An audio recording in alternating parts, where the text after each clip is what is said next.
I grew up in a small town in Germany, in Western Germany, about 3,500 people, and about 15 Jewish families. Very cordial and very nice, and very good neighbors. What year were you born? 1915.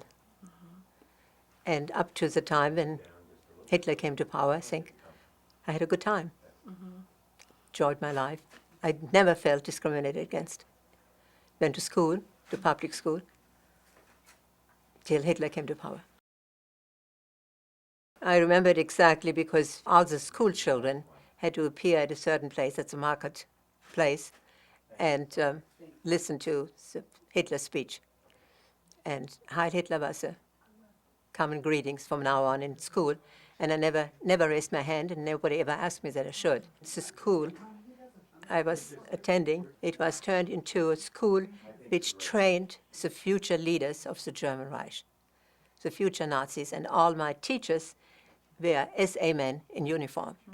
And from then on, of course, I knew that my time would be very limited. I had permission to stay in this particular school because my father had fought in World War I, unfortunately, it's the wrong side. So I was asked to leave, and I changed schools, and I was admitted to a school in Limburg an der Lahn, which was owned and run by nuns. I was asked not to come the first day, but 2 days later. And I never knew why, till much later.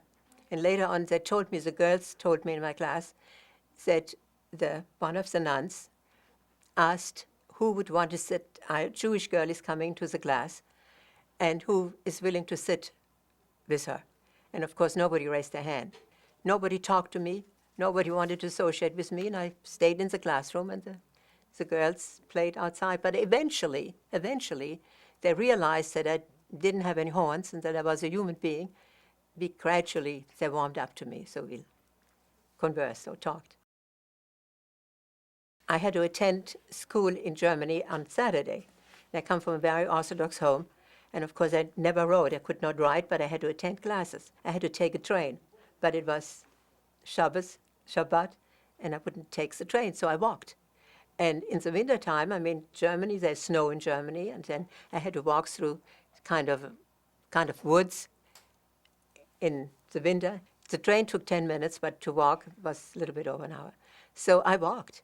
And of course, my parents and the rabbi all said I should take the train. I would be permitted to take the train because it was dangerous for a girl alone to walk. But I didn't. I walked. I was at home, and one of my neighbors knocked on the door and said, "Your synagogue is burning." It was the most beautiful synagogue in Frankfurt, actually. So I was standing in a crowd surrounded by a lot of people who were looking at the burning synagogue, and of course my heart was bleeding when I saw that. And next to me stood a man and a woman. And the man shook his head, I remember that, and said, "It's a shame. This is a house of worship. It's a house of God, and that shouldn't happen." And I know Jewish people, and they're such nice and good people. And the woman next to him turned around and said to him, "They're all no good. And a Jew is a Jew like a herring is a herring."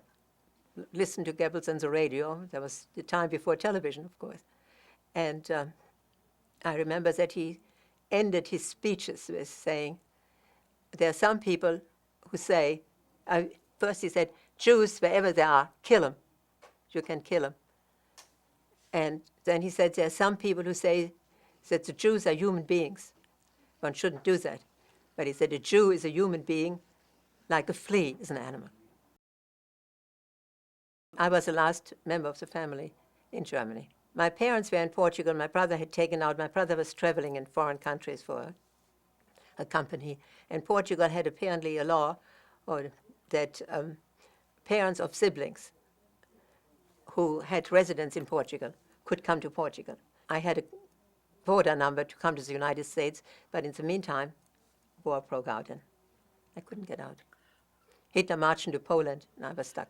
No, I was not sent to camp. I got out before. In early 1940, I went to Italy, and I do remember when, as we get over the border when we came from Germany to Switzerland to Italy. And I remember when the German police came to look at us and questioned us. And I had with me in my personal things, I had to open my bag, and I had a box of candy that somebody had given me. And the SA man who came took the box of candy and opened each piece, see if there was a diamond or some gold in it. And then we were across the border, and of course it was with great relief. And then from Genoa, I took the Saturnia, an Italian ship, and went to Portugal. My husband had left Germany in 1933. He was a doctor. And he had settled, And where did you meet him? in New York. He was in the army at the time, and I met him by coincidence in New York. And you stayed in New York for how long? In New York for, let me think, year and a half. And then from there you went to To Memphis.